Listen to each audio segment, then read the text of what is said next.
أعوذ بالله من الشيطان الرجيم. بسم الله الرحمن الرحيم. الحمد لله رب العالمين الرحمن الرحيم مالك يوم الدين إياك نعبد وإياك نستعين اهدنا الصراط المستقيم صراط الذين أنعمت عليهم غير المغضوب عليهم ولا الضالين.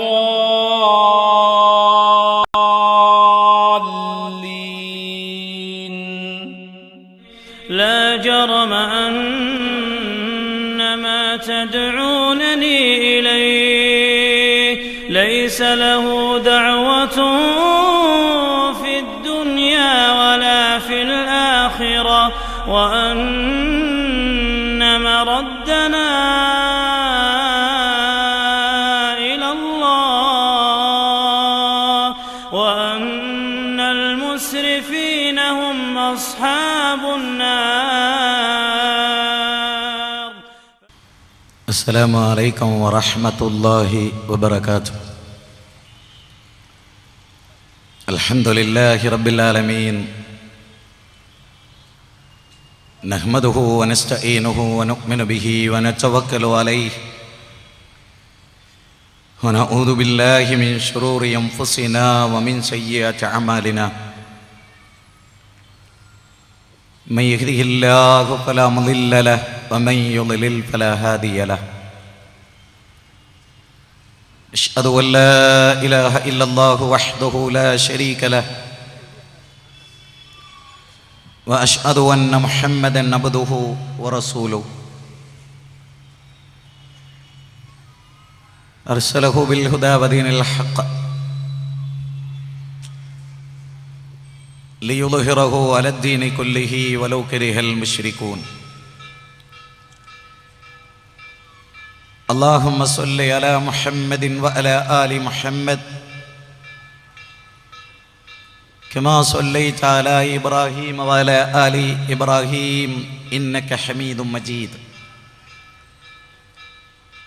اللهم بارك على محمد وعلى آل محمد كما باركت على إبراهيم وعلى آل إبراهيم إنك حميد مجيد. أما بعد فإن خير الحديث كتاب الله وخير السنن سنن محمد صلى الله عليه وسلم وشر الأمور محدثاتها وكل محدثة بدعة وكل بدعة ضلالة وكل ضلالة في النار. اتقوا الله عباد الله أوصيكم وإياي أولا بتقوى الله. إن نريد إلا الإصلاح ما استطعت وما توفيقي إلا بالله عليه توكلت وإليه أنيب. رب اشرح لي صدري ويسر لي أمري واحلل عقدة من لساني يفقهوا قولي. أعوذ بالله من الشيطان الرجيم. بسم الله الرحمن الرحيم. يا أيها الناس اتقوا ربكم الذي خلقكم من نفس واحدة وخلق منها زوجها وبث منهما رجالا كثيرا ونساء واتقوا الله الذي تساءلون به والأرحام إن الله كان عليكم رقيبا.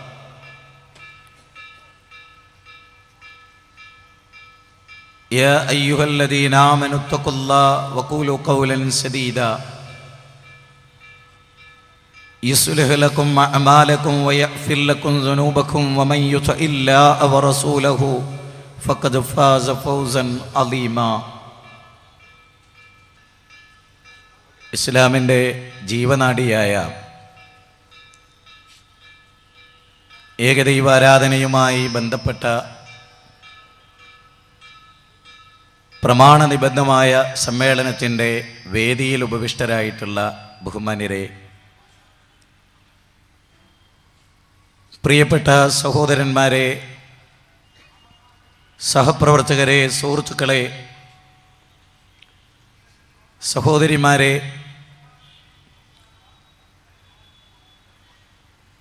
Malayalam Islamic class റൂമിലൂടെയും സലഫി വോയിസിലൂടെയും ലോകത്തിൻ്റെ അഷ്ടദിക്കുകളിൽ ഈ പ്രഭാഷണം കേട്ടുകൊണ്ടിരിക്കുന്ന സുഹൃത്തുക്കളെ, കേരളത്തിൻ്റെ ഇസ്ലാമിക പ്രബോധന ചരിത്രവുമായി ബന്ധപ്പെട്ട്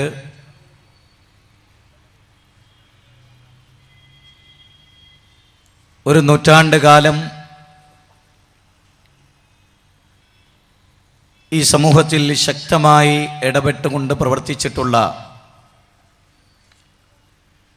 ഒരാദർശ പ്രസ്ഥാനമാണ് കേരളത്തിലെ സലഫി പ്രസ്ഥാനം.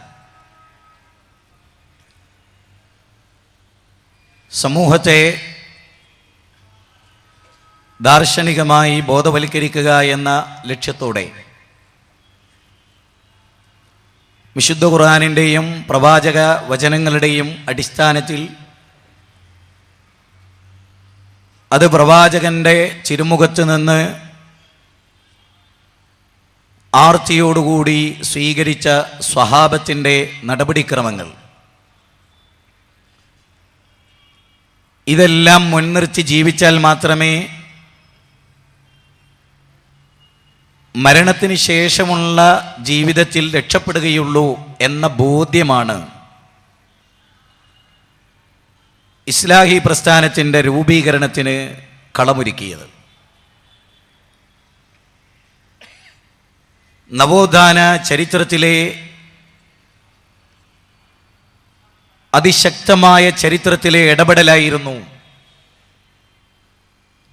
കേരളത്തിലെ മുജാഹിദ് പ്രസ്ഥാനത്തിൻ്റെ ഇടപെടൽ എന്നത് ചരിത്രകാരന്മാരെല്ലാം രേഖപ്പെടുത്തിയിട്ടുള്ള കാര്യമാണ്. തിരുവനന്തപുരം എന്ന് പറയുന്ന തലസ്ഥാന നഗരിയിലെ നൈനാർ പാർക്ക് അനവധി മത രാഷ്ട്രീയ പ്രബോധനങ്ങൾക്ക് സാക്ഷ്യം വഹിച്ചിട്ടുള്ള മണ്ണാണ്. തൊട്ടടുത്ത് നിൽക്കുന്ന ഗാന്ധി പാർക്കിൽ പലതവണയായി നമ്മൾ പല വിഷയങ്ങളും സംസാരിച്ചിട്ടുണ്ട്. കേരള ജമയ്യത്തുൽ ഉലമ അഹ്ലു സുന്നത്തി വൽ ജമാഅ എന്ന് പറയുന്ന പണ്ഡിത സംഘടനയാണ് കേരളത്തിൻ്റെ രജിസ്റ്റേർഡ് ആക്ട് പ്രകാരം രജിസ്റ്റർ ചെയ്യപ്പെട്ടിട്ടുള്ള ഇസ്ലാമിക പണ്ഡിത സംഘടന. ആ സംഘടന രൂപീകരിക്കപ്പെട്ടത് മഹത്തായ 2 ഖുർആനിക വചനങ്ങളുടെ അടിസ്ഥാനത്തിലായി. 2 ഖുർആനിക വചനങ്ങൾ ഇ കെ മൗലവി ഓതി കേരള ജമിയത്തുൽ ഉലമ എന്തിനാണ് രൂപീകരിക്കുന്നത്, അതിന് ദലീലുണ്ടോ എന്ന പൗരോഹിത്യത്തിൻ്റെ ചോദ്യത്തിന് മറുപടി പറഞ്ഞുകൊണ്ട് ഇ കെ മൗലവി ഉദ്ധരിച്ച 2 ഖുർആനിക വചനങ്ങൾ, വൽ തകും മിൻകും ഉമ്മത്തുൻ യദഊന ഇലൽ ഖൈർ യഅ്മുറൂന ബിൽ മഅറൂഫ് വയൻഹൗന അനിൽ മുൻകർ വതുഅ്മിനൂന ബില്ലാഹ്.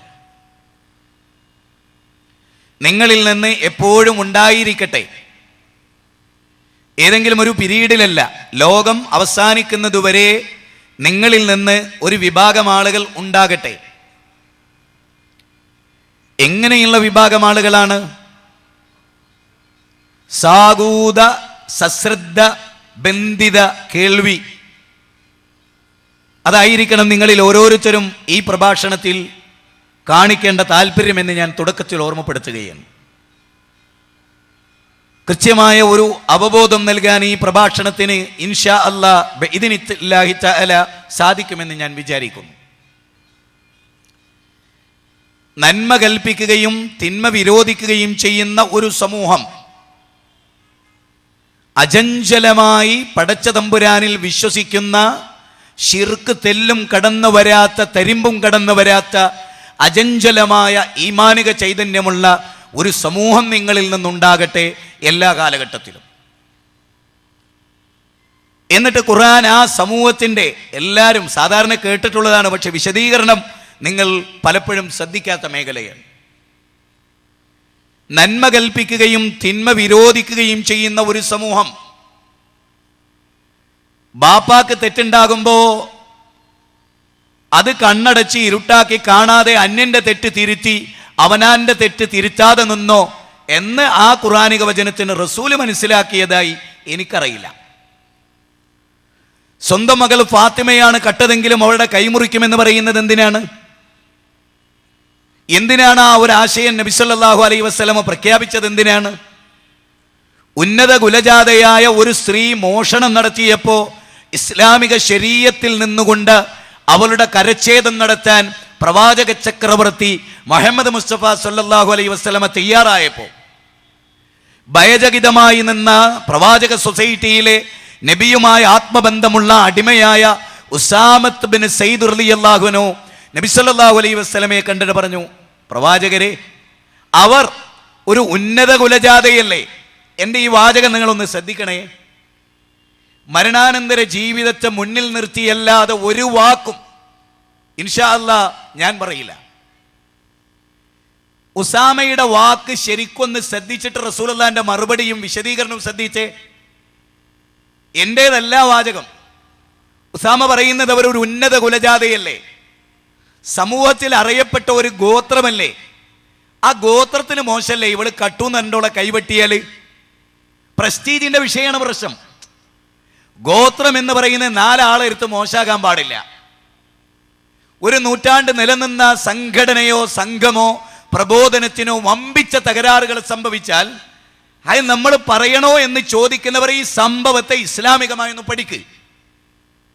ഉന്നത കുലജാതയായ ഒരു ഗോത്രത്തിന്, ഒരു സമൂഹത്തിന് കൈവെട്ടുക വഴി നിന്ദ്യത ഉണ്ടാകൂലേ എന്നാണ് ആര് ചോദിക്കുന്നത്?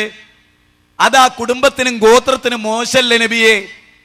അത് തെറ്റല്ലല്ലോ, അത് ശരിയല്ലല്ലോ എന്നൊന്നുമല്ല, അവർ ചെയ്ത തെറ്റ് തന്നെ. പക്ഷെ നബിയെ അവരൊരു ഉന്നത കുലജാതയല്ല. 4 ആളെന്താ വിചാരിക്കുക? നാട്ടുകാരെന്താ കരുതുക? അവരൊരു ഉന്നത കുലജാതയല്ലേ? ആ സമയത്ത് പ്രവാചകൻ ശരിയാണല്ലോ, പല്ലുകുത്തി മണക്കാൻ കൊടുക്കണ്ടല്ലോ എന്നല്ലേ റസൂലുള്ള പറഞ്ഞത്? റസൂലുള്ള പറഞ്ഞത് എൻ്റെ മകൻ, റസൂലുള്ളാഹിന്റെ കണ്ണുകൾ ചുവന്നു തൊടുത്തുന്ന നബി കോപാകുലനായി നബി പ്രസംഗിച്ചു. എന്നിട്ട് പറയാണ്, അള്ളാഹു എന്നെ നീതി നടപ്പാക്കാനാ പറഞ്ഞേച്ച്. ആളും തരവും നോക്കി അവർക്കൊച്ചു വിധിക്കാനല്ല പടച്ചോൻ എന്നെ പറഞ്ഞേച്ചത്, നീതിക്കധിഷ്ഠിതമായി വിധിക്കാനാണ്. യാ അയ്യുഹല്ലദീന ആമനൂ കൂനൂ ഖവ്വാമീന ബിൽ ഖിസ്ത് ശുഹദാ ലില്ലാഹ്. 2 രൂപത്തിൽ ഖുർആൻ പറഞ്ഞു. യാ അയ്യുഹല്ലദീന ആമനൂ കൂനൂ ഖവ്വാമീന ബിൽ ഖിസ്ത് ശുഹദാ ലില്ലാഹ്. സത്യവിശ്വാസിയാണോ നീ? വല്ലാത്തൊരു ചോദ്യമാണത്. നീ സത്യവിശ്വാസിയാണോ? എങ്കിൽ നീ നീതിക്ക് സാക്ഷ്യം വഹിക്കുന്നവനാകണം. പടച്ച തമ്പുരാനെ ഓർത്ത് നീ നീതി ബോധമുള്ള ആളാകണം. ഇനി ഒരാൾക്ക് നീതി ഉണ്ടാകണമെങ്കിൽ തെക്കുവ ഉണ്ടാകണം എന്നാ ഖുർആൻ പറഞ്ഞു. ഒരാൾക്ക് നീതി ഉണ്ടാകണമെങ്കിൽ തെക്കുവ ഉണ്ടാകണം. തെക്കുവയുടെ പ്രതിഫലനമാണ് നീതിബോധം. അതൊരു അപാരമായ വിശദീകരണമാണ്. വിശുദ്ധ ഖുർആനിലെ 4-ാം അധ്യായം 135-ാമത്തെ വചനം, ഖുർആനിലെ 5-ാം അധ്യായം 8-ാമത്തെ വചനം. തെക്കുവ ഉള്ളവർക്കേ നീതിബോധം കൂടുതൽ ഉണ്ടാകുന്ന, തെക്കുവ കുറയുന്തോറും നീതിബോധം ഇല്ലാതാവും. വെറുതെ പറഞ്ഞല്ല ഞാൻ, ഖുർആനിക വചനം ശ്രദ്ധിക്ക്. വലാ യജ്രിമന്നക്കും ശനആനു ഖൗമിൻ അലാ അല്ലാ തഅദിലു അദിലു ഹുവ അഖ്റബു ലിത്തഖ്വാ. നീതിബോധത്തോടുകൂടി പെരുമാറുക എന്നത് തെക്കുവയിൽ അടുത്ത് നിൽക്കുന്ന കാര്യമാണ്. അഥവാ തെക്കുവയുള്ളവനെ നീതിബോധമുണ്ടാവും, തെക്കുവയിൽ അധിഷ്ഠിതമായ നീതിബോധം. ഞാനിത് പറഞ്ഞത് എന്തിനാണ്? മഹാനായ ഈ മൊയ്ദ് മൗലവി സാഹിബ് കേരള ജംഇയ്യത്തുൽ ഉലമ അഹ്ലുസുന്നത്തി വൽ ജമാഅ എന്ന പണ്ഡിത സംഘടനയുടെ രൂപീകരണ പശ്ചാത്തലമാണ് ഞാൻ പറയുന്നത്. അതുണ്ടാക്കാനുള്ള തെളിവ് അബ്ദുൽ ജബ്ബാർ ഹസർത്തിയുടെ അധ്യക്ഷതയിൽ ചേർന്ന മീറ്റിംഗിൽ പൗരോഹിത്യത്തിന്റെ ചോദ്യമായിരുന്നു. അന്ന് ഇസ്ലാഹി പ്രസ്ഥാനത്തെ പ്രമോട്ട് ചെയ്ത, പ്രതിദാനം ചെയ്ത EK മൗലവി പറഞ്ഞ എന്താണ്? സൂറത്തു ആൽ ഇംറാൻ 3-ാം അധ്യായം 104, 110 വചനങ്ങളാണ് എൻ്റെ ദലീൽ. ആ സമയത്ത് പുരോഹിതൻ തിരിച്ചു ചോദിച്ചു, അത് പണ്ഡിത വചനമല്ലല്ലോ, അത് ഖുർആനല്ലേ, ഖുർആൻ ദലീലാണോ? ഖുർആൻ ദലീലാണോ എന്ന് ചോദിച്ചാൽ മുസ്ലിം ലോകത്ത് ഖുർആൻ തെളിവാണോ? അങ്ങനെ ഒരു കാലഘട്ടം ഒരു നൂറ്റാണ്ടിന് മുമ്പുണ്ടായി. നവോത്ഥാനത്തിന്റെ പടപ്പാട്ട് പാടുന്ന ഇന്നിന്റെ ചരിത്രത്തിൽ ഇന്നലകളുടെ ഗതകാല സ്മരണകൾ ലോക ചരിത്ര ഗ്രന്ഥങ്ങളിൽ എഴുതി രേഖപ്പെട്ട് കിടക്കുന്നുണ്ട് എന്ന വസ്തുത നിങ്ങൾ അറിയും. ഇ.കെ. മൗലവി പറഞ്ഞ എന്താണ്? എന്തുകൊണ്ട് ഒരു പണ്ഡിത നോക്കണം, ഒരു പണ്ഡിത സംഘടനയുടെ രൂപീകരണം എന്തിനു വേണ്ടി എന്നാണ് ഖുർആനിക വചനം? നന്മ കൽപ്പിക്കാൻ, തിന്മ വിരോധിക്കാൻ, സ്വന്തത്തിലുള്ള തിന്മ മൂടി വെച്ച് മറ്റുള്ളവരുടെ തിന്മ പറയാൻ എന്ന് ഖുർആൻ പറഞ്ഞില്ല. തിന്മ ആരുടേതാണെങ്കിലും തിന്മയാണ്, നന്മ ആരുടേതാണെങ്കിലും നന്മയാണ്. അതെ, അതുകൊണ്ടാണല്ലോ വലാ തആവനു അലൽ ബിർരി വത്തഖ്വ വലാ തആവനു അലൽ ഇസ്മി വല്ലുദ്വാൻ. നന്മയിലും പുണ്യത്തിലും നിങ്ങൾ സഹകരിക്കുക, തിന്മയിലും വൃത്തികേടുകളിലും നിങ്ങൾ നിസ്സഹകരണം പ്രഖ്യാപിക്കൂ എന്ന്. അത് വളരെ പ്രധാനമാണ്, വളരെ വളരെ പ്രധാനമാണ്. അപ്പൊ ഇവിടെ വിശുദ്ധ ഖുർആൻ കുൻതും ഖൈറ ഉമ്മ ഉഖ്രിജത് ലിന്നാസ്, ഉഖ്രിജത് ലിന്നാസ്, നിങ്ങൾ ജനങ്ങൾക്ക് വേണ്ടി ഉയർത്തെഴുന്നേൽപ്പിക്കപ്പെട്ട ജനപദമാണ്. നിങ്ങൾക്ക് ഇതര ജനസമൂഹങ്ങളിൽ നിന്ന്, man is a social being, മനുഷ്യനൊരു സാമൂഹ്യ ജീവിയാണ്, സാമൂഹ്യ ബോധത്താൽ ബന്ധിതമായ ലൈഫ്. അതാണ് ഉറുമ്പുകളുടെ, പക്ഷികളുടെ, മനുഷ്യരുടെ ഒക്കെ പ്രത്യേകത. ഉയർന്ന വിധാന തലമുണ്ട് മനുഷ്യബോധത്തിന്. മനുഷ്യന്റെ ചിന്തകൾക്ക്, അവന്റെ രീതികൾക്ക്, അവന്റെ കൗടംബിക, രാഷ്ട്രീയ, സാമൂഹിക, വൈജ്ഞാനിക ബോധങ്ങൾക്കെല്ലാം ഇതര ജീവവർഗങ്ങളെ അപേക്ഷിച്ച് അപാരമായ ഒരു സ്ഥാനവും മാനവും. അതുകൊണ്ടാണ് വലക്കത് കർറംന ബനി ആദം, ആദം സന്തതികളെ നാം ആദരിച്ചിരിക്കുന്നു. ആദം സന്തതികളാണ് ലോകത്തുള്ളവരെല്ലാം.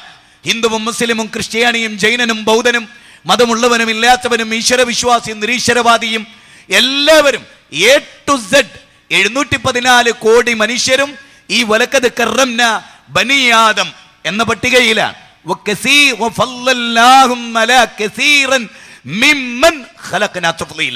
നാം ബുദ്ധി നൽകിയ ചിലരേക്കാൾ നിങ്ങൾക്ക് മേന്മ നൽകി.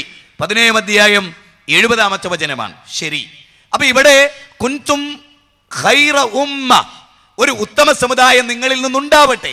എന്താ നിങ്ങളുടെ ക്വാളിറ്റി? ഉമർ ബിൻ ഖത്താബ് റളിയല്ലാഹു അൻഹു പറഞ്ഞു, സമൂഹത്തെ നോക്കിയിട്ട് അദ്ദേഹം ഒരു പ്രസംഗം നടത്താണ്. ഖിലാഫത്തുർ റാഷിദയുടെ കാലഘട്ടത്തിൽ രണ്ടാം ഖലീഫ, ധീരനായ നീതിബോധത്തിന്റെ കാവലാൾ ഉമർ ബിൻ ഖത്താബ് റളിയല്ലാഹു അൻഹു പറയാൻ, ഈ ഖുർആനിക വചനത്തിൽ പറഞ്ഞ ഉമ്മത്താകാൻ നിങ്ങൾക്ക് താല്പര്യമുണ്ടോ? അമാന മൗലവിയുടെ പരിഭാഷ മുജാഹിദുകൾ വായിക്കുക. സൂറത്തു ആൽ ഇംറാനിലെ ഈ വചനസാഗരങ്ങളുടെ വിശദാംശങ്ങളിൽ മർഹൂം അമാന മൗലവി റഹ്മഹുല്ലാ കോറിയിട്ട വചനാമൃതങ്ങളിൽ ഈ ഹദീസ് ഉണ്ട്. അവിടെ പറയുന്നത്, നിങ്ങൾ ഈ പറഞ്ഞ ഉമ്മത്താകാൻ നിങ്ങൾക്ക് താല്പര്യമുണ്ടോ? ഈ ഉമ്മത്തിലെ മെമ്പർമാരാകാൻ നിങ്ങൾക്ക് താല്പര്യമുണ്ടോ? ഈ ഉമ്മത്തിലെ മെമ്പർമാരാകാൻ നിങ്ങൾക്ക് താല്പര്യമുണ്ടോ? ഉണ്ടെങ്കിൽ എന്താ വേണ്ടത്? നിങ്ങൾ നന്മ കൽപ്പിക്കണം, നിങ്ങൾ തിന്മ വിരോധിക്കണം. ഇത് നമ്മുടെ പ്രവാചക തിരുമേനി നമ്മെ പഠിപ്പിച്ചിട്ടുള്ള കാതലായ വശമാണ്. സത്യവിശ്വാസികൾ തമ്മിലുള്ള ബന്ധം പോലും പറഞ്ഞിടത്ത് എന്താ പറഞ്ഞത്? വൽ മുഅ്മിനൂന വൽ മുഅ്മിനാതു ബഅ്ളുഹും ഔലിയാഉ ബഅ്ളിൻ, ഔലിയാഉ ബഅ്ളിൻ യഅ്മുറൂന ബിൽ മഅറൂഫി വയൻഹൗന അനിൽ മുൻകർ. ഖുർആനിലെ 9 അധ്യായം സൂറത്തു തൗബ 71 വചനമാണ്.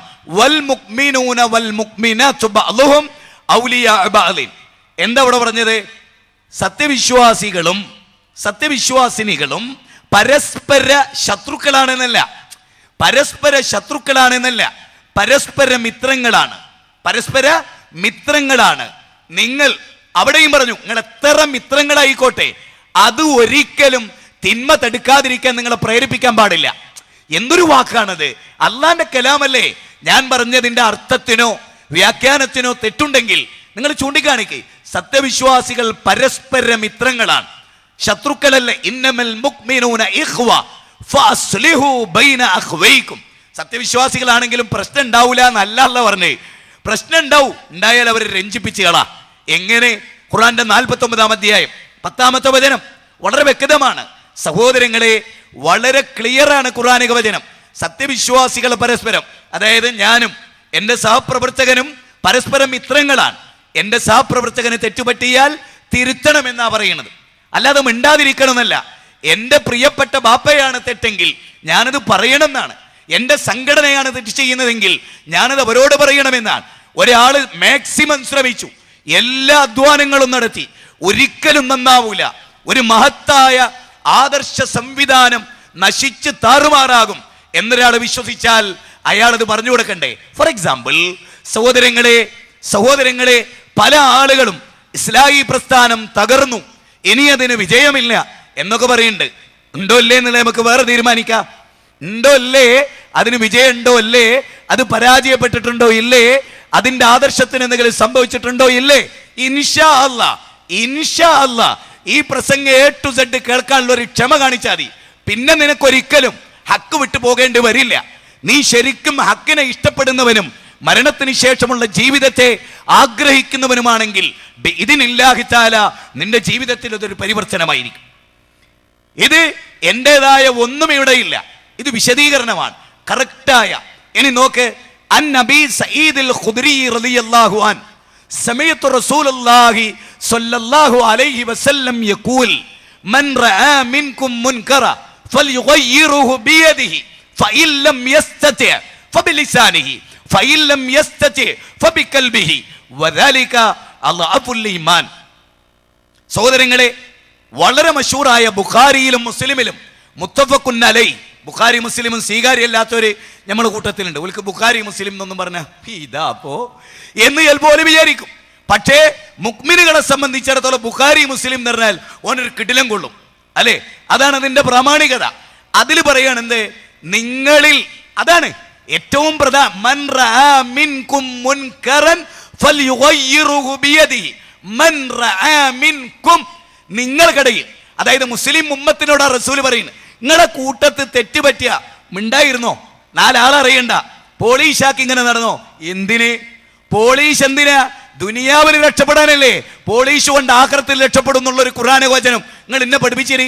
ഞാൻ പോളീഷ് ചെയ്യാം, നല്ലോണം പറയാനറിയാം എനിക്ക്. പോളീഷ് ചെയ്തിട്ട് മിനിക്ക് മയപ്പെടുത്താൻ നന്നായിട്ടറിയാം. ഒരു വാചാലക്കുറവ് അതിന് ഇന്ന് വരെ ആകാശഭൂമികളുടെ തമ്പുരാൻ ഉണ്ടാക്കിയിട്ടില്ല. വാചാലതക്ക് ഒരു കുറവുണ്ടാക്കിയിട്ടില്ല. പക്ഷെ വാചാലകതകൾക്കപ്പുറത്തും വൈകാരികതകൾക്കപ്പുറത്തും ആ പരലോകം. സത്യമാണ് ഞാൻ ഈ പറയുന്നത്. ഈ വൈകാരികതകൾക്കൊക്കെ അപ്പുറത്താ പരലോകം. അതുകൊണ്ട് കേൾക്കീൻ, ഒരു തെറ്റ് കണ്ടാൽ കൈകൊണ്ട് തിരുത്തേണ്ടവരത് തിരുത്തണം, നാവ് കൊണ്ട് ഉപദേശിക്കേണ്ടവർ ഉപദേശിക്കണം, അല്ലേ? എന്നിട്ട് നമ്മൾ നോക്ക്, നാവിനെ സൂക്ഷിക്കുക എന്ന് ഞാൻ അവതരിപ്പിച്ച വിഷയമാണ്. എന്നിട്ട് എന്നോട് ഒരാൾ പറയാൻ, നിങ്ങൾ ആ അവതരിപ്പിച്ച വിഷയങ്ങൾ എന്നെ പ്രാവർത്തിയാകണം. ഞാൻ ചോദിച്ചു, ഹക്ക് പറയാനാണോ നീ എന്നെ ആ ഉപദേശിച്ചത്? അഥവാ ഹക്ക് പറയുന്നത് നിർത്തിവെക്കണമെന്നാണോ, നാവിനെ നിയന്ത്രിക്കണം എന്നതുകൊണ്ട് നീ എന്നോട് പറഞ്ഞത്? എങ്കിൽ റസൂല് പറഞ്ഞത് നാവ് കൊണ്ട് ജിഹാദ് ഉണ്ട് എന്നാ. നാവ് കൊണ്ട് ജിഹാദ് ഉണ്ട്. നാവ് കൊണ്ട് അതിനും സാധിച്ചില്ലേ, ഹൃദയം കൊണ്ട് വെറുക്കുക. ഹൃദയം കൊണ്ട് എന്നിട്ട് പറയണം വദാലിക അദ്അഫുൽ ഈമാൻ. ഈമാനിന്റെ ഏറ്റവും ദുർബലനെ ഹൃദയം കൊണ്ട് വെറുക്കാൻ കഴിയൂ. ഹൃദയം കൊണ്ട് ഒരാൾക്ക് നാവ് കൊണ്ട് പറയാൻ പറ്റിയില്ല, കൈ കൊണ്ട് എടുക്കാൻ പറ്റിയില്ല. ഹൃദയം കൊണ്ട് കൈകളിൽ ദുർബല ഈമാനാണോ? സ്ട്രോങ് ഈമാനാരുതാ? ആ ഹദീസിൽ മനസ്സിലായി. ഓരോ ഘട്ടവുമുണ്ട് ഓരോന്നിനും, ഓരോ ഘട്ടമുണ്ട് ഓരോന്നിനും. അതിനനുസരിച്ചാണ് ആ ഹദീസിനെ മനസ്സിലാക്കേണ്ടത്. സഹോദരങ്ങളെ, രണ്ടാമതൊരു ഹദീസ് റസൂലുള്ളാഹി പറയാ, പ്രവാചകന്മാർക്കൊക്കെ അനുയായികൾ ഉണ്ടായിട്ടുണ്ട്. ഓരോ പ്രവാചകന്മാർ, അതില്ലാത്തവരുണ്ടല്ലോ സഹോദരങ്ങളെ. എന്നിട്ട് പറയാണ്, എൻ്റെ ഉമ്മത്തിനൊരു കാലം വരും, ഞാൻ പറയാത്തത് അവർ ചെയ്യും, ഞാൻ പറയാത്തത് അവർ ചെയ്യും, ചെയ്യാൻ പറഞ്ഞത് അവർ ഉപേക്ഷിക്കും. അങ്ങനെ ഒരു കാലം വന്നാൽ വമൻ ജാഹദഹും ബിയദിഹി ഫഹുവ മുഅ്മിൻ വമൻ ജാഹദഹും ബിലിസാനി ഫഹുവ മുഅ്മിൻ വമൻ ജാഹദഹും ബിഖൽബി ഫഹുവ മുഅ്മിൻ. വല്ലാത്തൊരു വാക്കാത്, വല്ലാത്തൊരു വാക്കാ. റസൂല് പഠിപ്പിച്ചത് ചെയ്യാതിരിക്കുക, റസൂല് പഠിപ്പിക്കാത്തത് ചെയ്യുക. അങ്ങനെ ഒരു ടീം പ്രത്യക്ഷപ്പെട്ടാൽ അത് ഞങ്ങളെ കൂട്ടത്തിൽപ്പെട്ടോലല്ലേ, മിണ്ടാതിരുന്നോളി എന്നല്ല. അല്ല, മുജാഹിദ് പ്രസ്ഥാനത്തിന്റെ ഒരു പ്രത്യേകത എന്താ? ഞാൻ വളരെ കാതലായി പറഞ്ഞോട്ടെ. ഇപ്പൊ ഇങ്ങനെ ആളുകൾ, ഞങ്ങളെ ജമാഅത്തെ ഇസ്ലാമിനെ കണ്ടോ, പോപ്പിന്റെ അടുത്തൊക്കെ പോയി ഉസാറായത് കണ്ടില്ലേ എന്നൊക്കെ ചില ആളുകൾ ചോദിക്കൂ. ഞങ്ങളെപ്പോലെ വിട്ടുവീഴ്ചയും വിശാലതയും ഒക്കെ ഉള്ളവരെ ആരാണ് എന്നൊക്കെ വേണമെങ്കിൽ ചില ആളുകൾ ചോദിക്കും. ഞാൻ ഒറ്റ ചോദ്യം ചോദിച്ചോട്ടെ, ജമാഅത്തെ ഇസ്ലാമിയിൽ 3 or 4 ഗ്രൂപ്പ് ഉണ്ടോ? അല്ലേ? ഉണ്ട് എന്നുള്ളതാണ് സത്യം. നിങ്ങൾക്കറിയില്ല, പരസ്യമാണ്, രഹസ്യമാണ്. അങ്ങനെ ഞാനതൊന്നുമല്ല പറയും. ഇത് രണ്ടായോ? എന്താ ആകാത്ത? ഇപ്പൊ ഞാൻ പറയാ, കള്ളുകൂടി ഹലാലാണ്, ആ ഹറാമാ, ആ കൈ നെഞ്ഞത്ത് കെട്ട, ആ പള്ളമ്മല് കെട്ട, ആ ഒന്ന് നെഞ്ഞത്ത് ഒന്ന് പള്ളമ്മലും ആക്ക, നോ പ്രോബ്ലം. കബർ സിയാർത്താക സുന്നത്താണ്. കബറാരാധനയോ അതിനെ പറ്റിയോ അത് വലിയ കുഴപ്പമൊന്നുമില്ല. നമ്മൾ എന്തിനാ തർക്കിക്കണത്? ജീവിതത്തിൽ ദീനുമായിട്ട് ബന്ധപ്പെട്ട ഒരു ചർച്ച ഉണ്ടെങ്കിലല്ലേ അതിന്റെ പേരിൽ ഭിന്നിപ്പ്. അത് ജമാഅത്തെ ഇസ്ലാമിലില്ല, അതുകൊണ്ട് അവിടെ ഇല്ല. ദീന് പ്രധാനമായതും മരണാനന്തര ജീവിതം പ്രധാനമായതും മുജാഹിദുകൾക്കാ. അതുകൊണ്ടാണ് മടപുരികൾ പോയത്. എന്റെ പൊന്നു കൂട്ടരെ, ജമാഅത്തെ ഇസ്ലാമിൽ ഞങ്ങൾ ഉണ്ടായതിനു ശേഷമല്ലേ സമസ്ത കേരള ജമിയത്തുൽ ഉലമ ഞങ്ങളിന്ന് പിരിഞ്ഞു പോയതല്ലേ, ചേകന്നൂർ ഞങ്ങളിന്ന് പോയതല്ലേ. അതേ നല്ലതിൽ നിന്നേ പിഴവിലേക്ക് യാത്ര ഉണ്ടാവുള്ളൂ. അങ്ങനെ തന്നെയാ ലോകത്ത്. നൂഹ് നബീന്റെ കപ്പല്ലാരുണ്ടായത് തമ്മാടികളാ, താന്തോന്നികളാ, മുശ്രിക്കുകളാ, കാഫറുകളാ, കട്ടക്ക് കട്ട 916 കേരട്ട് മുവഹിദുകൾ, അല്ല ഇഷ്ടപ്പെട്ടവർ. ലോകത്ത് ബാക്കിയുള്ളവരൊക്കെ അല്ല മുക്കി നശിപ്പിച്ചു. എന്നിട്ട് ഈ കപ്പലിലെ മുക്മിനികളിൽ നിന്നാണ് പിന്നീട് മുശ്രിക്കുകളും കാഫറുകളും ഒക്കെ ഉണ്ടായത്. ഇവിടെ സമസ്തയെ പിഴപ്പിക്കേണ്ട കാര്യം ഇബ്ലീസിനില്ല. ഓൾറെഡി ഇബ്ലീസിന്റെ എല്ലാ ഇഷ്ടവും ഓല് സാധിപ്പിച്ചു കൊടുത്തിട്ടുണ്ട് അല്ലേ. ഇവിടുത്തെ എല്ലാ മുസ്ലിം സംഘടനകളും ഇബ്ലീസിന്റെ താല്പര്യങ്ങൾക്കൊത്ത് ജീവിച്ചവരാ. മുജാഹിദ് പ്രസ്ഥാനം അതല്ല. അതുകൊണ്ട് ഇബ്ലീസിന് ഏറ്റവും വലിയ അസ്വസ്ഥത. ഒരു ഉദാഹരണം പറയാ, ചരിത്രത്തിൽ നിന്ന് ഇബ്നു അബ്ബാസ് റളിയല്ലാഹു അൻഹു പറയാൻ, ലോകത്ത് ഞാൻ മരിച്ചാലായിരിക്കും ഇബ്ലീസിന് ഹാപ്പി ഏറ്റവും കൂടുതൽ, വേറെ ആര് മരിച്ചാലും അത്ര ഹാപ്പി ഉണ്ടാവൂല. ആ എന്തേ കാരണം എന്ന് ചോദിച്ചു. മഹാനവറുകളെ, നിങ്ങളുടെ മരണത്തിൽ മാത്രം ഇബ്ലീസിന് എന്താ എത്ര ഹാപ്പി? അതിന് അദ്ദേഹം പറഞ്ഞ കാരണം, ആ കാരണമുള്ള ഒരേ ഒരു പ്രസ്ഥാനം എവിടെ ഉള്ളൂ, അതാ കേരള നദ്വത്തുൽ മുജാഹിദീൻ പ്രസ്ഥാനം. അതെന്താ? ഇബ്നു അബ്ബാസിന്റെ ഗുണമുള്ള പ്രസ്ഥാനം, ഇബ്നു അബ്ബാസിന്റെ പ്രത്യേകതയുള്ള പണ്ഡിതന്മാർ, അത് ഈ പ്രസ്ഥാനത്തിന്റെ പ്രത്യേകതയാ. അതെന്താ? അതാ കേട്ടോളി. ഇബ്നു അബ്ബാസ് റളിയല്ലാഹു അൻഹു ചോദിച്ചു, അല്ല നിങ്ങൾ മരിച്ചാൽ മാത്രം എന്താ ഇബ്ലീസിന് ഇത്ര വലിയ ഹാപ്പി, എന്താ ഇത്ര വലിയ സന്തോഷോ? ചരിത്രമാണ്, ഹദീസ് ഗ്രന്ഥങ്ങളിലുള്ളതാ. പഠിക്കീൻ, മനസ്സിലാക്കീൻ. അറിവുണ്ട്, അറിവില്ല, അറിവുണ്ട്, എന്നിട്ട് ആ അറിവ് പ്രയോജനപ്പെടാതെ പോയൊരവസ്ഥ ഉണ്ടായിരുന്നു. അന്വേഷിപ്പീൻ, കണ്ടെത്തും. ചോദിപ്പീൻ, നൽകപ്പെടും. മുട്ടുവീൻ, തുറക്കപ്പെടും. ലോകത്തെ ഏത് കാര്യം അങ്ങനെയാ. പഠിക്കുക. വല്ലദീന ജാഹദു ഫീനാ ലനഹ്ദിയന്നഹും സുബലനാ. ആരാണോ നമ്മുടെ മാർഗത്ത് പരിശ്രമിക്കുന്നത്, 29-ാം അധ്യായം 69-ാമത്തെ വചന. ഇനി ഞാൻ പറഞ്ഞിടത്തേക്ക് തിരിച്ചു വരികയാണ്. എന്തുകൊണ്ടാണ് നിങ്ങൾ മരിച്ച ഇബ്ലീസ് ഏറെ സന്തോഷിക്കുന്നത്? ഇബ്നു അബ്ബാസ് റളിയല്ലാഹു അൻഹു മറുപടിയെ, ഞാൻ പ്ലാച്ചിമടക്കെതിരെ ശബ്ദിച്ചു എന്നല്ല, ഞാൻ എക്സ്പ്രസ് ഹൈവേക്കെതിരെ ശബ്ദിക്കുന്നു എന്നല്ല, ഞാൻ സാമ്രാജ്യത്വത്തിനെതിരെ ശബ്ദിക്കുന്നു എന്നല്ല, ഞാൻ ബിദ്അത്തിനെതിരെ ശബ്ദിക്കുന്നു, സുന്നത്തിനെ പ്രതിഷ്ഠിക്കുന്നു. അതുകൊണ്ടാണ്. ഇതെന്റെ വാക്കല്ല, എന്റെ വാക്കല്ല. ഒന്നുകൂടെ കേട്ടോളി, ഒന്നുകൂടെ കേട്ടോളി. അദ്ദേഹം പറഞ്ഞ വാക്ക് പൂർണ്ണമായിട്ട് ഉദ്ധരിച്ചു തരാം. കിഴക്ക് നിന്നോ പടിഞ്ഞാറ് നിന്നോ ഇബ്ലീസ് ഒരു ബിദ്അത്ത് ഉണ്ടാക്കും. അതിന്റെ ഉസ്താദുമാർ ആ ബിദ്അത്ത് എടുക്കും. എന്നിട്ട് അവർ എന്റെ അടുത്ത് വരും ഇതിനെപ്പറ്റി സംസാരിക്കാൻ. സുന്നത്ത് കൊണ്ട് ഞാൻ ആ ബിദ്അത്തിനെ തകർത്ത് തരിപ്പണമാക്കും. ഇബ്ലീസിന് ഏറ്റവും വലിയ കോപം അതാണ്. ഒരാൾ വ്യഭിചരിക്കുന്നതിനേക്കാൾ, ഒരാൾ മദ്യപിക്കുന്നതിനേക്കാൾ, ഒരാളെ കൊല്ലുന്നതിനേക്കാൾ ഇബ്ലീസിന് ഏറ്റവും വലിയ ഇഷ്ടം ഒരു ബിദ്അത്ത് ചെയ്യുക എന്നുള്ളതാണ്. ഓർക്കുന്നുണ്ടല്ലോ, തിരുവനന്തപുരത്തെ സലഫി മിമ്പറിലെ ഒരു റബീഉൽ അവ്വലിലെ എന്റെ ഖുതുബയുടെ 2ാമത്തെ ഖുതുബ ഓർക്കുന്നുണ്ടല്ലോ. ഈ പ്രയോഗം ക്ലിപ്പിംഗ് ആയത് ഓർക്കുന്നുണ്ടല്ലോ. ആ ക്ലിപ്പിംഗ് പൂർണ്ണമായിട്ട് കേട്ടത് ഓർക്കുന്നുണ്ടല്ലോ. നാളെ കട്ട് ചെയ്യാൻ പോയില്ല, മക്കാർക്ക് ഒരു വകുപ്പില്ല. അത് തരിപ്പണാക്കി കളഞ്ഞിട്ടുണ്ട് നമ്മള്. ദെൻ പഴുതടക്കേണ്ട ഒരു കാലഘട്ടം അത്. ഇബ്നു അബ്ബാസ് റളിയല്ലാഹു അൻഹുവിന്റെ മറുപടി തന്നെ എന്താണ്? ബിദ്അത്തിനെതിരെ ഞാൻ ശബ്ദിക്കുന്നു എന്നതാണ്.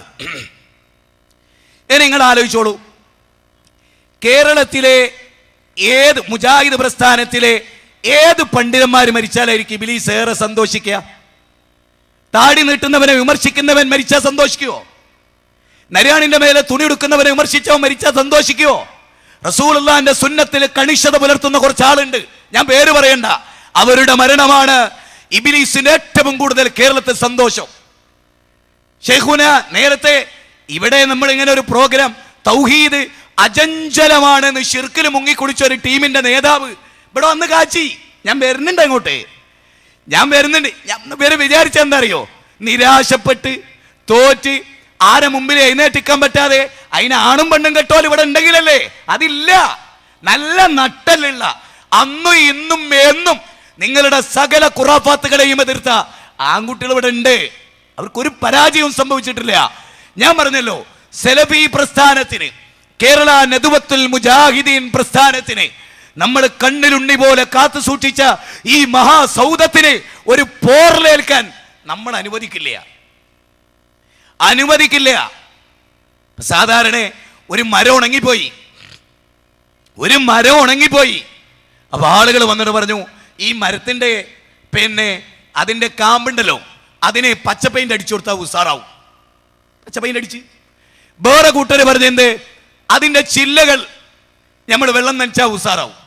വേറെ ചില ആളുകൾ ചില പച്ചപ്പുകൾ കൊണ്ടുപോയിട്ട് അതിന്റെ ശാഖകളിൽ പിടിപ്പിച്ചു. വേറൊരു ടീമോ ആ മരത്തിന്റെ അടി മാന്തുകയാണ്. മാന്തുമ്പോ കണ്ടുന്നോലൊക്കെ പറ, കണ്ടോ തകർക്കുക, മരത്തെ തകർക്കുക. എവിടെയോ ഓന്റെ കളി വേരിലാണ്. പക്ഷെ ഓനാ ബുദ്ധിജീവി, വേര് ഉണങ്ങിയിട്ടാണ് അത് ഉണങ്ങിപ്പോയത്. അപ്പം വേര് മാന്തിയിട്ട് അവിടെ വെള്ളം ഒഴിക്കാൻ പോവുകയാണ്. പക്ഷെ കണ്ടെക്കുന്നവർ എന്താ പറയുന്നത്, ഈ ആ വടവൃക്ഷമാകുന്ന വൃക്ഷത്തെ തകർക്കുന്നു, ഈ ആ സംഘടനയെ മാന്താണ്. അല്ല, സംഘടനക്ക് പറ്റിയ ശരിക്കുള്ള പരിക്കൽ എവിടെയാണ്, അവിടെ പിടിച്ചു. അപ്പൊ തകർക്കലല്ല, തകർക്കലല്ല. അത് മനസ്സിലാകും നിങ്ങൾക്ക് ഈ പ്രസംഗം അവസാനിക്കുമ്പോൾ. ഇൻഷാ അല്ലാഹ് ഈ പ്രസംഗം അവസാനിക്കുമ്പോൾ നിങ്ങൾക്ക് മനസ്സിലാവും. ഞാൻ പറയുന്നത് ഇപ്പൊ നിങ്ങൾക്കറിയാം, നബി സല്ലല്ലാഹു അലൈഹി വസല്ലം പറഞ്ഞൊരു ഉദാഹരണം. 2 നിലയുള്ള ഒരു കപ്പൽ, ക്ലിക്ക് ചെയ്യും നിങ്ങൾക്ക്, ഷുവർ. 2 നിലയുള്ള ഒരു കപ്പൽ, അതിലെല്ലാവരും ഒന്നിച്ച് യാത്രക്കാരിങ്ങനെ പോവുകയാണ്. 1-ാം നിലയിലും ഫുള്ളാണ്, 2-ാം നിലയിലും യാത്രക്കാരാണ്. അതിൽ 1-ാം നിലയിലുള്ള ആളുകൾ മുകൾ ഭാഗത്ത് പോയിട്ട് വേണം അവർക്ക് പാനജലം ലഭിക്കാൻ, കുടിവെള്ളം കിട്ടാൻ 2-ാമത്തേൽ പോകണം, കയറിയിട്ട് അങ്ങനെ ചെല്ലണം. പല ഉരു നടന്നു എന്നപ്പോ അത് 2-ാം നിലക്കാർക്കും പ്രയാസം, 1-ാം നിലയുള്ളവർക്കും പ്രയാസം. ഒരേ കപ്പൽ 2 നില ഒന്നിച്ച് മുന്നോട്ട് നീങ്ങാൻ. അപ്പൊ താഴെയുള്ളവരിൽ ഒരു വിഭാഗം, ഒരു 3 ആള്, അല്ലെങ്കിൽ ഒരു 5 ആള്, അല്ലെങ്കിൽ ഒരു 6 ആള്, അല്ലെങ്കിൽ ഒരു 10 താഴെ ആള്, അല്ലേ ഒരാള്, അയാൾ വിചാരിക്കണെന്ത്, കടലിലൂടെയല്ലേ സഞ്ചാരം, ഇഷ്ടംപോലെ വെള്ളമില്ലേ സാഗരത്തിൽ. അതെ, അതുകൊണ്ട് തന്നെ ആ സാഗരത്തിലെ വെള്ളം കിട്ടാൻ ആ കപ്പലിന് ചെറിയൊരു ദ്വാരം ഉണ്ടാക്കിയാൽ എന്താ, ദ്വാരം ഉണ്ടാക്കിയാൽ എന്താ എന്ന് വിചാരിച്ചാൽ എന്താ സംഭവിക്കുക? നമ്മൾ ഒന്നിച്ചു പോന്ന കപ്പലല്ലേ, ഒന്നിച്ച് കൊച്ചിയിൽ നിന്ന് കയറിയതല്ലേ, എല്ലാവരും ടിക്കറ്റ് എടുത്ത് കയറിയതല്ലേ, മണിക്കൂറുകളോളം പോന്നതല്ലേ, 10-70 കൊല്ലം നിലനിന്നതല്ലേ. ഈ കപ്പലിലൊരു ദ്വാരം ഉണ്ടാക്കുമ്പോൾ നമ്മൾ പിടിച്ച്, ഇനി കപ്പലിലൊരു ബഹളം ഉണ്ടായി, 4 ആൾ അറിഞ്ഞ് ഒരു ചർച്ചയൊന്നും ആകണ്ട എന്ന് വിചാരിച്ച് 2-ാം നിലയിലുള്ളോലും 1-ാം നിലയിലുള്ളോലും കപ്പലിന് ദ്വാരം ഉണ്ടാക്കുന്നതിന്റെ കൈപിടിച്ചിട്ടില്ല. എന്താ ഉണ്ടാവുക, പറ, എന്താ ഉണ്ടാവുക? കുളു കുളു കുക്കുളു കുളു കുളു കുളു കുളു ആട് മുങ്ങി, ടൈറ്റാനിക് കപ്പൽ മുങ്ങിയ പോലെ അല്ലേ. അപ്പൊ ബുദ്ധിയുള്ളവർ എന്ത് ചെയ്യും? ഇപ്പുറത്തിരിക്കുന്ന എന്റെ ബെഞ്ചിൽ 10 കൊല്ലം എന്റെ പേരുള്ളവനാണ്, 5.5 മണിക്കൂറായി ഞങ്ങൾ കപ്പലിൽ ഒന്നിച്ചാണ്, നല്ല സൗഹൃദാണ്. ഓ അത് പിടിച്ചോട്ടേന്നോ, ഇനിയോ മുഖ്യമന്ത്രിയായി ആയിരിക്കുക, അല്ലെങ്കിൽ കേന്ദ്രമന്ത്രിയായിരിക്കുക, MLA വിചാരിക്കുക, മതപണ്ഡിതനായി വിചാരിക്കുക, നേതാവാന്ന് വിചാരിക്കുക, ഇനി ആ കപ്പലിന്റെ കപ്പിത്താനാന്ന് വിചാരിക്കുക. അതിനെ നയിക്കുന്നേ സൂട്ടബിളാണ്, വളരെ കൃത്യമാണ് ആ ഉദാഹരണം. കപ്പിത്താനാന്ന് വിചാരിക്കുക. അതുവരെ നല്ല നിലക്ക് ഇങ്ങനെ കപ്പൽ ഓടിച്ച കപ്പിത്താൻ ഒരു സുപ്രഭാതത്തിൽ ഏതോ ദുഷ്ടശക്തികളുടെ കയ്യിൽപ്പെട്ടു. എന്നിട്ട് ആ കപ്പൽ തുറക്കാൻ തുടങ്ങിയപ്പോൾ ആദ്യം തന്നെ അറിഞ്ഞോലി എന്നിട്ട് മെല്ലെ ഉപദേശിച്ചു, ചെയ്യരുത്, അപകടമാണ്, ഈ ആളുകളൊക്കെ മുങ്ങി മരിച്ചു എന്നൊക്കെ പറഞ്ഞിട്ട് കേൾക്കാഞ്ഞാൽ, ദാഷ്ട്യം കാണിച്ചാൽ, മാക്സിമം ശ്രമിച്ചിട്ടും അവർ നിർത്തുന്നില്ല. പിന്നെന്തറിയും, ജനങ്ങളോടൊക്കെ നോക്കൂ, എല്ലാവരും കണ്ടോളൂ, ഇയാൾ കപ്പൽ തുറക്കുന്നുണ്ട്, നിങ്ങളൊക്കെ മുങ്ങിപ്പോകും, തടുത്തോളൂ എന്ന് ജനങ്ങളോട് പറയേണ്ട ഒരു ഘട്ടമെന്ന് പറയണ്ടേ. എന്നിട്ടും പറഞ്ഞിട്ടില്ലെങ്കിൽ വഞ്ചകനാണോ, മുനാഫിക്കാണോ, ഓനേതാ? ഇവരെല്ലാം ഒന്നിച്ച് മുങ്ങുന്നറിഞ്ഞിട്ടും അത് തടുക്കാനെ മാക്സിമം പണിയെടുത്തിട്ടും അതൊന്നും കേൾക്കാതെ വീണ്ടും തുറക്കുന്നവരെ തടുക്കാതെ അറിഞ്ഞോ മാറിയിരുന്നാൽ ഓനാരാ? സമൂഹ സ്നേഹിയാണോ, കപ്പൽ സ്നേഹിയാണോ, സമൂഹ സ്നേഹിയാണോ, സംഘടനാ സ്നേഹിയാണോ? ആണോ? മനസ്സിലായോ? ഈ ഉദാഹരണവും ഈ കാര്യവും നിങ്ങൾക്ക് ശരിക്ക് ക്ലിക്ക് ചെയ്തുവോ? എങ്കിൽ നിങ്ങൾ ചില കാര്യം അടിസ്ഥാനപരമായി ആലോചിക്കണം. എന്താ ഇപ്പൊ സമസ്തക്കാർക്ക് ഇത്ര ആഹ്ലാദിക്കാൻ ഇവിടെ എന്തേ ഉണ്ടായത്? ഒരു കാര്യം കൂടെ ആലോചിക്കണം. പോയിന്റ് ടു പോയിന്റ് 100 കൊല്ലമായിട്ട് നമ്മളിവിടെ പ്രവർത്തിക്കുന്നുണ്ടല്ലോ. സമസ്തയുടെ പ്രവർത്തനം എന്ന് പറയുന്നത് എപ്പോഴാ? 1926-കളിലാണ് അന്ന് അത് രൂപീകരിക്കപ്പെട്ട്. അതിനുശേഷം ഈ അടുത്ത കാലത്ത് ഒരു പ്രത്യേക വാദപ്രതിവാദം നടക്കുന്നതുവരെ എന്റെ പോയിന്റ് നിങ്ങൾ ശരിക്കും ശ്രദ്ധിച്ച് കേട്ട് പഠിക്കണം. തെളിവ് സഹിതാണ് ഓരോന്ന് നിങ്ങൾക്ക് തെളിയിച്ചിരുന്നത്. മണ്ണാർക്കാട് മുഖാമുഖമുണ്ടായി.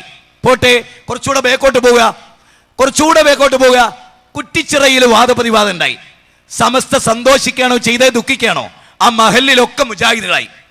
കൊട്ടപ്പുറം വാദപ്രതിവാദം നടന്നു, പൂനൂര് വാദപ്രതിവാദം നടന്നു, കുണ്ടുതോട് നടന്നു, തലശ്ശേരി നടന്നു. തലശ്ശേരി വാദപ്രതിവാദത്തിലാണ് അല്ലല്ലാത്തവരോട് പ്രാർത്ഥിക്കാമെന്ന് സമസ്തക്കാർ ആദ്യമായിട്ട് വാദിച്ച്. അങ്ങനെ വാദപ്രതിവാദം ഉണ്ടായിട്ടുണ്ട്. അറിയില്ല, പറഞ്ഞുതരാം. ഈ വാദപ്രതിവാദങ്ങളിലെല്ലാം സമസ്തക്കാർക്ക് ആഹ്ലാദിക്കാൻ കഴിഞ്ഞില്ല. വെറുതെ അങ്ങനെ പുകലുണ്ടാക്കാന്നല്ലാതെ ന്യായമായി സന്തോഷിക്കാൻ വകുപ്പുണ്ടായിരുന്നില്ല. അതിനുശേഷം ഒരുപാട് കാലം പല നിലക്കുള്ള വാദപ്രതിവാദങ്ങൾ നടന്നു, ഖണ്ഡനമണ്ഡനങ്ങൾ നടന്നു.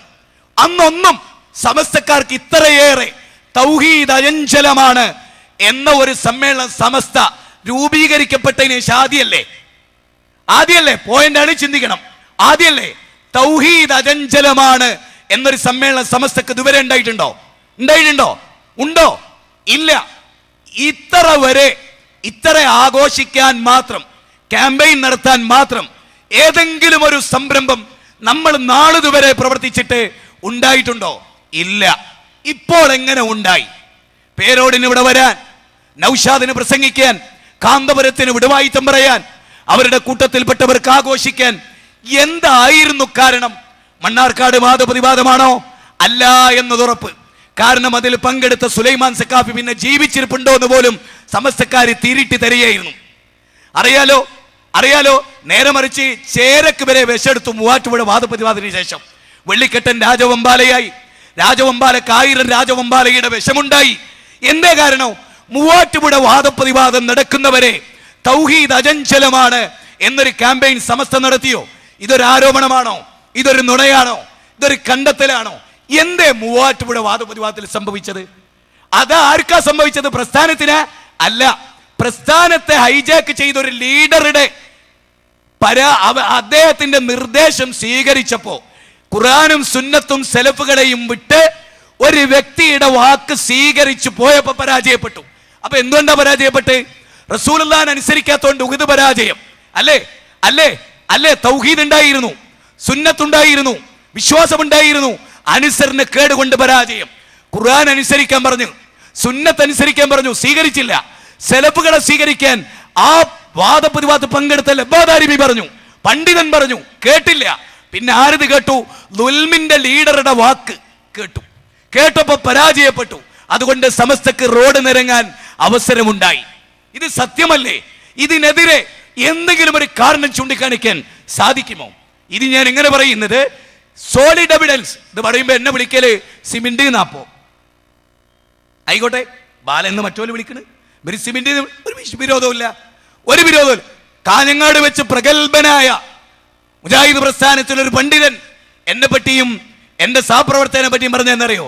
ചുമട്ടുതൊഴിലാളിയും കരിങ്കല്ലെടുക്കുന്നവനും മതം പറഞ്ഞാൽ എങ്ങനെ ഉണ്ടാവും? അത് AP സുന്നിയുടെ സാധാരണ ഞങ്ങളെ പറ്റി പറഞ്ഞു. ഇപ്പൊ പറയുന്നത് ഞങ്ങൾ ഉസ്താദുമാര്. ഞങ്ങൾ എന്ത് ചെയ്യും? ഞങ്ങൾക്കല്ല കുഴപ്പമുണ്ടായത്. സമസ്തക്ക് പറ്റിയ വിവരക്കേട് നമ്മൾ തെളിയിച്ചു കൊടുത്തു. അവർ പിന്നെ കട്ടയും പടവും മടക്കി. അതേ സമസ്ത മടക്കിയ ചെയ്യുന്ന നൂർത്തിയോരാരാ? ഒരാണോ? സലഫികൾ ആണോ? നിങ്ങൾ ഗൗരവമായി ആലോചിക്കേണ്ട പോയിന്റിലേക്കാണ് നിങ്ങളുടെ ശ്രദ്ധ ക്ഷണിക്കുന്നത്. ഓരോ വിഷയങ്ങളും ക്രമപ്രദമായി പറഞ്ഞു പോവുക. ഒരു ഖുർആനിക വചനം ഞാൻ നിങ്ങളെ ഓർമ്മിപ്പിക്കുകയാണ്. ഏതെങ്കിലും രൂപത്തിൽ ദുനിയാവിന്റെ എന്തെങ്കിലും എന്നെയോ നിങ്ങളെയോ സ്വാധീനിച്ചിട്ടുണ്ടെങ്കിൽ ഒരു കാര്യം ഞാൻ എന്നെ ഓർമ്മപ്പെടുത്തുന്നു: രക്ഷപ്പെടാൻ കഴിയില്ല. മത്സരയിൽ രക്ഷപ്പെടാൻ കഴിയില്ല. പ്രഗത്ഭനായ ഞാൻ ചരിത്രത്തിലെ 2 കാര്യങ്ങൾ ഓർക്കുന്നു. ഒന്ന്, ഒരു സ്വഹാബി അദ്ദേഹത്തിന്റെ ഭാര്യയുടെ മടിത്തട്ടിൽ തലവെച്ച് കിടക്കുകയാണ്, കരഞ്ഞു. അദ്ദേഹം വിതുമ്പി കരയുകയാണ്. അദ്ദേഹത്തിന്റെ കണ്ണുനീർ ഭാര്യയുടെ ശരീരത്തിലുമൊക്കെ അങ്ങനെ നിറഞ്ഞ കണ്ണുനീരിൽ കുതിർന്ന് അദ്ദേഹത്തോട് ഭാര്യ ഈ കരച്ചിൽ കേട്ടപ്പോൾ ഭാര്യയും കരഞ്ഞു. അവർ ചോദിച്ചു, നിങ്ങൾ എന്തിനാ കരയണത്? നിങ്ങൾ എന്തേ കരഞ്ഞത്? നിങ്ങളെ കരയാൻ പ്രേരിപ്പിച്ച ഘടകം എന്താ? അവര് ഭാര്യയോട് ചോദിച്ചു. അപ്പൊ ഭാര്യ പറഞ്ഞു, നിങ്ങൾ കരഞ്ഞുകൊണ്ടാണ്. നിങ്ങൾ എനിക്ക് പ്രിയങ്കരനാണ്, നിങ്ങളുടെ വേദനയിൽ ഞാൻ പങ്കുകൊള്ളുന്നു, അതുകൊണ്ടാണ് എന്ന് പറഞ്ഞു. ഞാൻ എന്തിനാ കരഞ്ഞത് എന്ന് നിനക്കറിയാമോ? ഞാൻ കരഞ്ഞത് വിശുദ്ധ ഖുർആനിൽ ഒരു വചനം ഓർത്തിട്ടാണ്.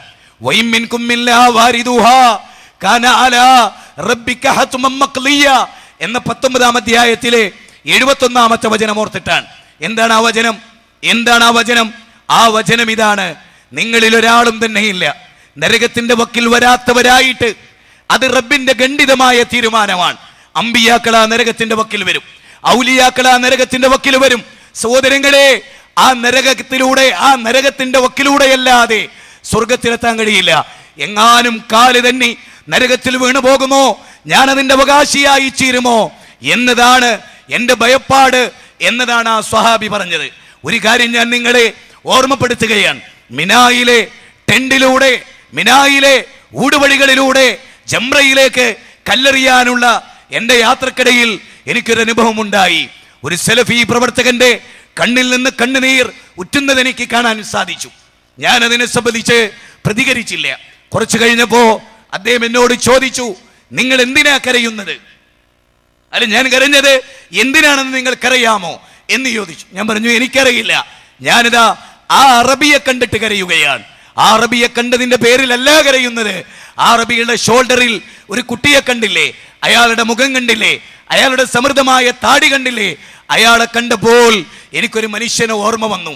ഞാൻ ചോദിച്ചു, ആരാ അത്? ബഹുമാന്യനായ ജാബിർ കായക്കൊടിയെ എന്റെ മനസ്സിൽ ഓർമ്മ വന്നു.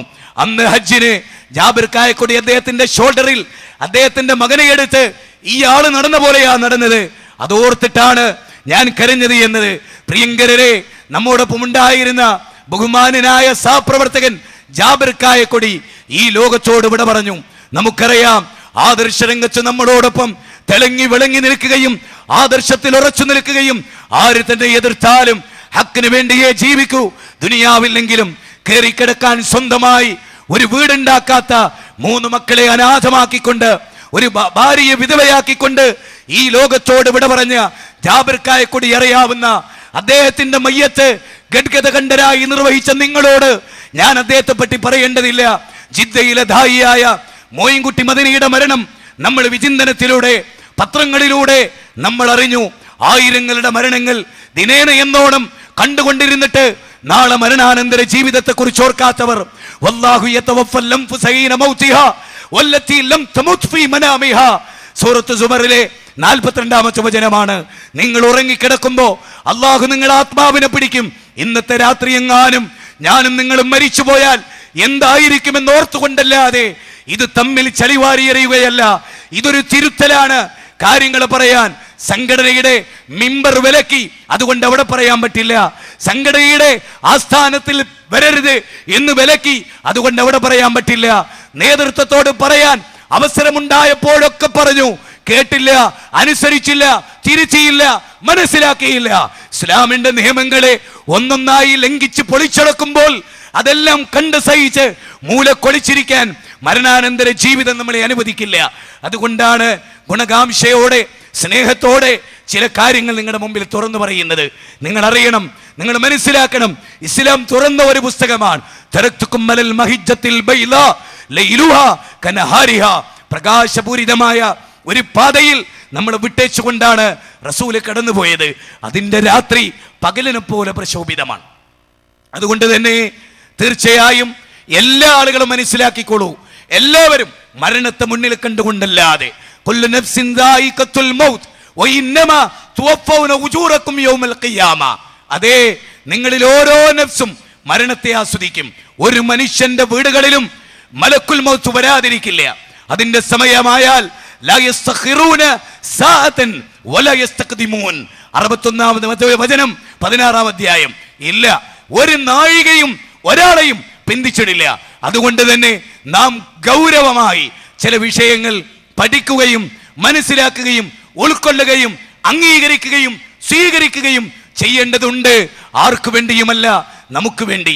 ഒന്ന് ഞാൻ ചോദിച്ചുകൊട്ടെ, ആസിയ ബീവിയെ നിങ്ങൾക്കറിയില്ലേ? മുഹറം മാസമാണിത്. ഈ മാസത്തിൽ നമ്മൾ അവരെ ഓർക്കുന്നു. ആസിയ ബീവിയെ നിങ്ങൾ ഓർക്കുന്നുണ്ടോ? രാജകൊട്ടാരത്തിലെ രാജ്ഞിയായിരുന്നു അവർ, മണവാട്ടിയായിരുന്നു ഫിറൗനിന്റെ. ഫഖാല അന റബ്ബുക്കുമുൽ അഅല എന്ന് പറഞ്ഞ ഫഹശറ ഫനാദാ, ഫഖാല അന റബ്ബുക്കുമുൽ അഅല എന്ന് പറഞ്ഞ ഫിറൗനിന്റെ ഭാര്യ, രാജകൊട്ടാരത്തിലെ രാജാവിന്റെ ശരീരം പങ്കുവെക്കാൻ അവസരമുണ്ടായവൾ, പ്രഥമ വനിത, ആദരിക്കപ്പെട്ടവൾ, സ്ഥാനമാനമുള്ളവർ, രാജകീയ ജീവിതത്തിൽ കഴിഞ്ഞവൾ, എല്ലാ സൗഭാഗ്യവും വിട്ടിട്ടാണ് ആദർശത്തിന് വേണ്ടി അവർ ഇറങ്ങിപ്പോന്നത്. രാജകൊട്ടാരം വിട്ട്, സ്ഥാപനങ്ങൾ വിട്ട്, കടകൾ ഒഴിവായി, സ്ഥാനമാനങ്ങൾ ഒഴിവായി ആദർശത്തിന് വേണ്ടി ജീവിച്ച ആസിയ ബീവി അന്ന് പടച്ചോനോട് പറഞ്ഞു, റബ്ബേ, രാജകൊട്ടാരമാണ് ഞാൻ വിടുന്നത്, ത്യാഗത്തിലേക്കാണ് ഞാൻ പോകുന്നത്. പക്ഷേ റബ്ബി ബിനിലി ഇൻദക ബൈതൻ ഫിൽ ജന്ന, അവിടെ എനിക്കൊരു ഭവനം, ഇവിടെ വലിയ കൊട്ടാര ഞാൻ വിടാൻ പോണത്.